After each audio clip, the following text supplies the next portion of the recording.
Egypt, the land of the pharaohs, one of the greatest civilizations ever known. A new age awaits. As Meneptah's final years are upon us, the eyes of the Egyptian court and its people look to the prospective new leaders of their land. These leaders will be the characters you get to command in Total War Pharaoh. But how do the Egyptians play? How will they stem the tide of the Hittites, the Canaanites, and the Sea Peoples, as well as the collapse of the Bronze Age? A quick note before we begin, Total War Pharaoh is currently in development, so things may change between this video and release. The UI colors are also a bit different from usual here, as I've got colorblind options applied to help out, as I don't see some colors all that well. With this quick disclaimer out of the way, let's dive into the Egyptian factions. The prospective pharaohs of Egypt all have their own histories and links to Meneptah and the pharaoh's crown. On the border of Canaan in Sinai, we have Ramesses, begotten of the sun god Ra. Ramesses is young, ambitious, and ready to follow the path of greatness shared by his namesake, Ramesses II. A martial prodigy, Ramesses' youth brings him a speed and capability not shared by other characters. He'll need to utilize both of these in order to deal with the incursions at the Canaan border from the great raider, Ursu, whilst being aware of the dark cloud on the horizon. Further along the river in Hardai, Seti, the son of Meneptah, skirmishes with the western desert tribes to prove his martial superiority and worthiness for the crown.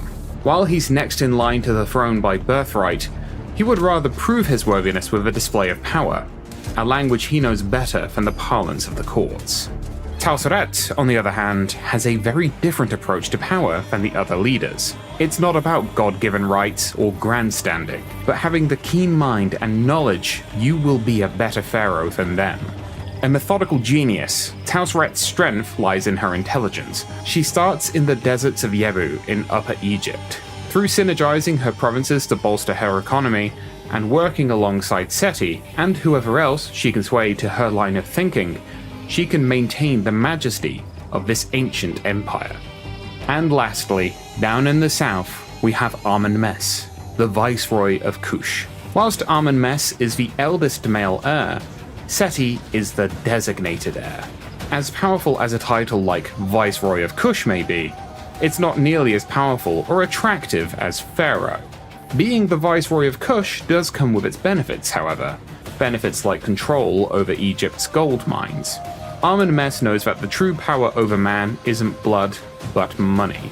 And he'll use this truth to fight his way back up to Meneptah, buying whoever he can to take back what he believes is rightfully his. With our leaders set on the stage, let's take a quick look at what makes them mechanically unique in their grab for power.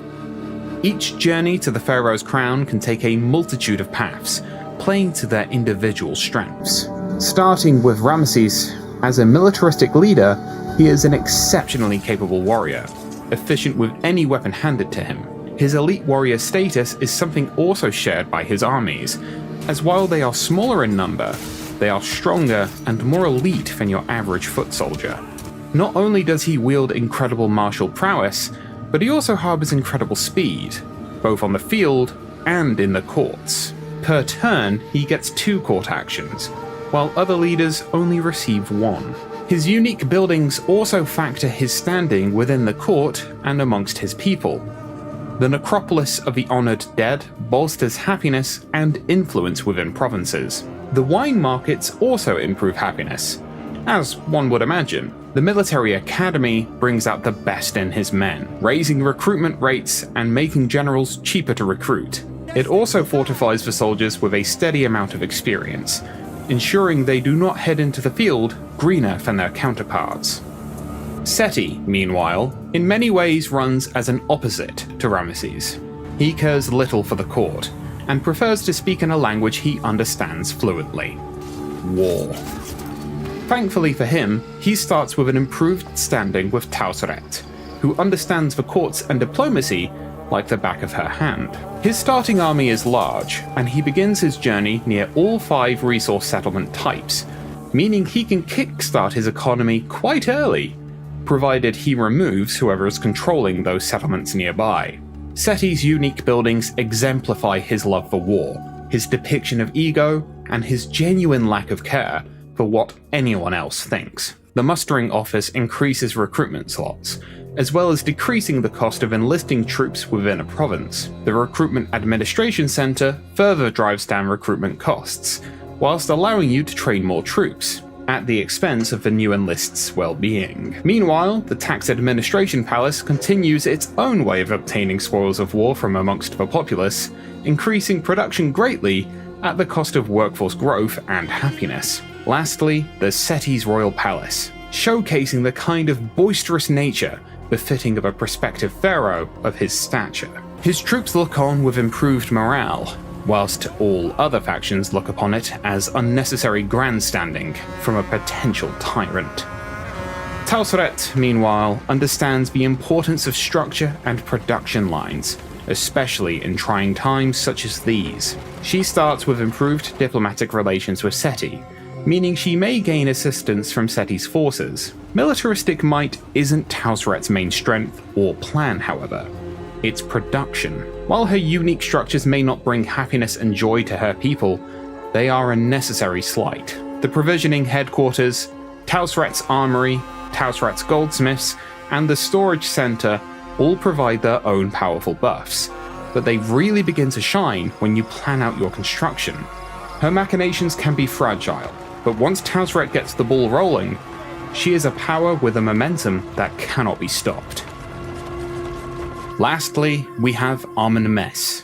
As Viceroy of Kush, he has sway over his Egyptian counterparts, as he starts already with a standing within the Egyptian courts. His unique structures symbolize his standing, as both a power over the Kushite people and as a man who recognizes gold's strength. The Kushite delegate school may be looked down upon by Amenmess's people, but it fosters growth in the workforce within the province, alongside increasing production, as well as improving diplomatic relations with non-Egyptian factions. The hidden rooms also provide a great boost in all resources, happiness, and even legitimacy to the throne, at a very heavy cost of gold.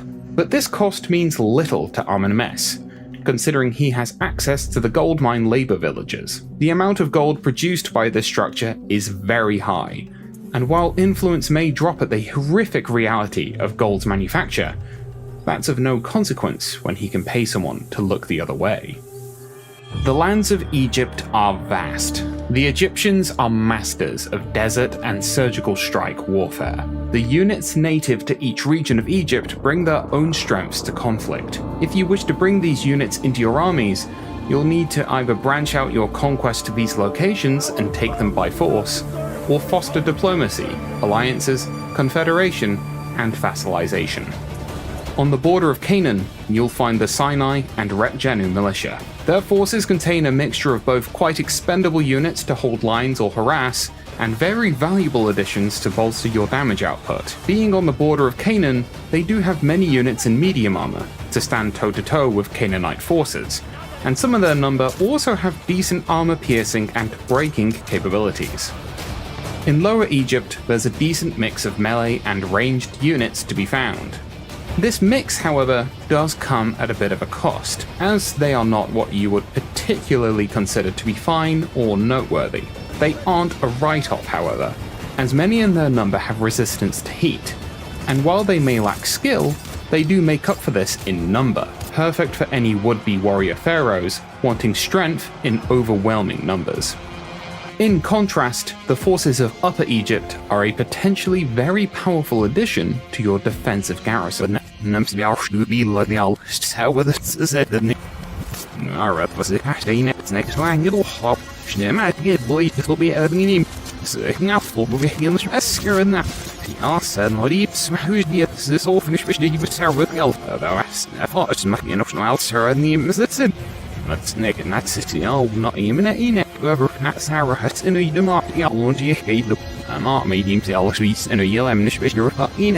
The West Desert natives. The Lebu tribesmen forces are unparalleled desert warriors, fighting on sand as though it were mere ground. Resilient to the sweltering heat of high noon, they can march unharmed through attrition zones in the desert, and the blistering sandstorms that cross the dunes do little to affect their combat prowess. They are the masters of the deserts, and when war reaches through the land and the sandstorms roll in, you'd better pray to whoever you worship that they're on your side. And in the south of the map, you'll find the Nubian and Kushite forces. The Kushites and Nubians are primarily built around the strength of their archers. They have expendable units who can harass and keep enemies preoccupied, whilst archers with exceptional range rain down the arrows. The archers can also be defended with other units from this region, as there's decently skilled and armoured spearmen and clubmen amongst their ranks. And lastly, there are the Pharaoh elite. When you take the crown, you'll have access to some of the best of the best. Highly disciplined fighters, adorned in medium armor. Having just one of these units amongst others can turn the tides of battle in your favor. It's not just the lands who bring units into play. Each leader comes with their own troops, unique to their army, playing to their strengths.